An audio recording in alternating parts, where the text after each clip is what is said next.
Morning everyone আৰু আজি হঠাৎ ইমান দিনৰ মূৰত কেনেকৈ এটা ব্লগ ষ্টাৰ্ট হ'ল চ' জানেই মোৰ ট্ৰিপ ষ্টাৰ্ট হ'লে ব্লগ ষ্টাৰ্ট হয় চ' মোৰ এটা ট্ৰিপ আছে আপোনাৰ উদয়পুৰলৈ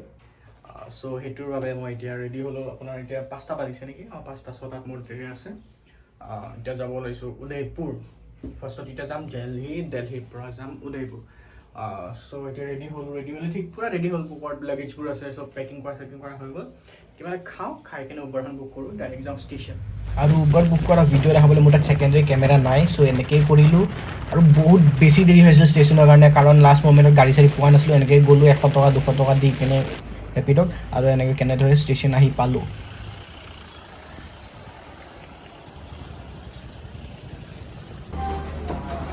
ষ্টেচন আহি পাইছোঁ ডাইৰেক্ট ঘণ্টি মাৰিছে অমুকখন ট্ৰেইনৰ অমুক ষ্টেচন আছে এতিয়া যাবগৈ বাট কেনেবাকৈ ষ্টেচন পালোঁ ট্ৰেইন পালোঁ আৰু ট্ৰেইনখন এতিয়া ধুনীয়াকৈ যাব ধৰিলে এতিয়া যিহেতু ৰাতি টোপনি নাছিলে এতিয়া অলপ শুই লওঁ আৰু শুই উঠি ডাইৰেক্ট বাদাম ভোক লাগিছিলে একো খায়ো অহা নাছিলোঁ মায়ে কৈছিল খাই যা বাট মই উস্তাদি খাব নাযাওঁ মানে নাখাওঁ পেট বেয়া হ'ব বুলি চ' বাদামকেইটা এনেকুৱা টাইট আছিল নহয় কি কৰোঁ দাঁতেৰে ভাঙিবলগীয়া হৈছে হাতেৰে নোৱাৰি তাতে এটা মোবাইল আৰু এইফালে চাহ বাদাম আৰু চাহ এই দুটা যদি ট্ৰেইনত নাখাওঁ ট্ৰেইনৰ জাৰ্ণি মানে কি বুলি কয়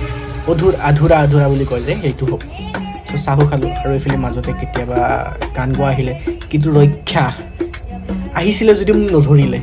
বুজি পাইছে কাৰ কথা ক'ব লাগিছিলোঁ বহুত ইৰিটেটিং লাগে চিৰিয়াছলি আৰু গৈ থাকোঁতে এয়া নৈদাৰ ওখ অট্টালিকা ইমান ওখ মানে ইয়াতকৈ বেছি আছিলে দেখাব নোৱাৰিলোঁ খালি বহুত ওখ হয় মানে বনাইছে আৰু কিছু চহৰখন গভৰ্ণমেণ্টে চ' এনেকৈ পাই গ'লোঁ আৰু দিল্লীত মই ৰাস্তাত ভ্লগ নকৰোঁ লাষ্ট টাইম মোৰ মোবাইল এটা চুৰ হৈছে চ' আৰু কৰিবলৈ মই নাই মানে মোৰ ফ্ৰেণ্ডৰ চুৰ হৈছে চ' মই অটত থাকোঁতেই যি কৰিম আৰু দিল্লীৰ গৰম উশাহ মানে কি যে কওঁ নহয় ধূলি মানে উশাহ ল'বলৈ প্ৰব্লেম এনেকুৱা গৰম কেনেবাকৈ গৈছোঁ উঠিছোঁ আৰু লগৰটো ফোন কৰিছোঁ সি ৰিচিভেই নকৰে লাষ্টত কেনেবাকৈ ৰিচিভ কৰিলে লোকেশ্যনটো দিলে মই তালৈ গ'লোঁ কিন্তু অট বহুত সস্তীয়া দেই আৰু এইখন দেখিছেনে এইখন হ'ল আপোনালোকৰ যমুনা নদীৰ ওপৰেদি আমি গৈছোঁ গৈ মেলি ইয়াতে ছুপাৰফাষ্ট কৰি দিলোঁ গৈ পাওঁ আৰু ডিছক্লেইমাৰ মই দিল্লীত মই ভিডিঅ' নকৰোঁ কাৰণ মই লাষ্ট টাইম মোৰ ফ্ৰেণ্ডৰ মোবাইল চুৰ হৈছিলে চ' মোক ভয় লাগে বজাৰ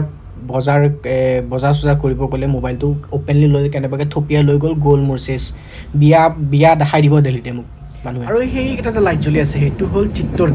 চিত্তৰগড় মানে পদ্মাৱতীত য'ত আছিলে যোনটো মহল আছিলে ফৰ্ট হয় সেইটো তাত লাইট জ্বলি আছে এতিয়া উদয়পুৰ পালোঁ মই কোনোমতে ৰাতি কষ্টৰে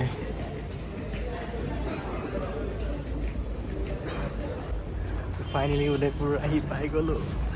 I'm so excited. বেগ টোপোলি ঠিক কৰি মেলি এতিয়া অটো বিচাৰি যাওঁ পাওঁ নে নাপাওঁ ঠিক নাই নহয় আকৌ আৰু আকৌ দামো বহুত তেলৰ দাম 120 টকা লিটাৰ পেট্ৰল অসমত 105 টকা চ' কেনেবাকৈ দাম দৰ কৰি এখন দাম দৰ কৰি এখন পালোঁ সেইখনত বলক এতিয়া চ' এইখন বুক কৰিলোঁ মোৰ ল'লে 150 টকা নে 200 টকা লৈছিলে মোৰ যোনখন হোটেল যাম উদয় নিবাস চ' তালৈকে যাব ওলাই আছোঁ গৈ আছোঁ আৰু মানে মই নাজানো প্ৰথমবাৰ যিহেতু উদয়পুৰ গৈছোঁ কিমানখিনি যাব লাগে মেপতো 3 কিলোমিটাৰ দেখাই আছিল গৈ চাওঁহে নাপাওঁ আৰু গলিবোৰ দেখিব ৰ'ব কেনেকুৱা গলি ৰাস্তাবোৰ চাওকচোন ইমান পাতলা চেপেটা এনেকুৱা লাগিছে এখন মানুহৰ ঘৰৰ চোতালে মাজেদি গৈ আছোঁ এই গাঁৱত যে আমি সৰুতে এখন চোতাৰ পৰা এখন চোতা পিটপিটাই ঘূৰি ফুৰিছিলোঁ যে তেনেকুৱা ফিল আহি আছে এতিয়া মোৰ বৰ্তমান আৰু হ'বই দিয়কচোন আগৰ দিনৰ ৰজাবিলাকে এনেকুৱাই ৰাস্তা বনাইছিলে ক'তনো ভাবিছিলে এদিন অটো যাব টেম্পু যাব এই গাড়ীবিলাক পাৰ্ক কৰিব দোকান থাকিব চ' সেয়াই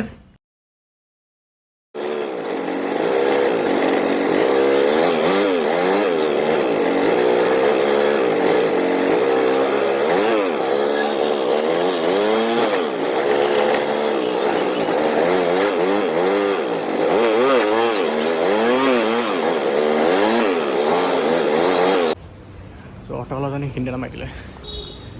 বেচেৰা ইমান কষ্ট কৰিছে যদি ময়ো নানিলোঁ আৰু অকণমান আগতে আছে যিহেতু খোজকাঢ়ি যাব পাৰিম ইমান খোজকাঢ়িছোঁ এইখন খোজকাঢ়ি দিম খেলা কথা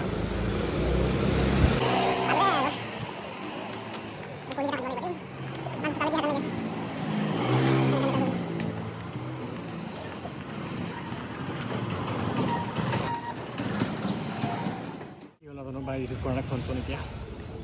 কৰিব কিবা বিজি আছে চাগে চ' ভাবিলোঁ বাই ৰিচিভ নকৰালৈকে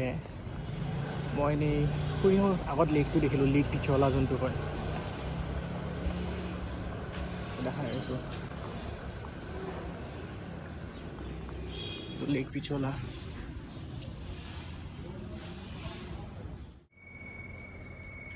চ' ফাইনেলি হোটেলৰ ৰুমত সোমালোঁ বাহঁত চবেই ফটো শ্বুট এনেই ঘূৰিব ওলাই গৈছে মই এতিয়া বুঢ়া ভাগৰ লাগিছে জানেই ৰাতি কি হৈছে ট্ৰেইনত হোৱা নাই বাৰু কম বাৰু লাহে চ' এতিয়া অলপ ৰেষ্ট লওঁ গা পা ধুলোঁ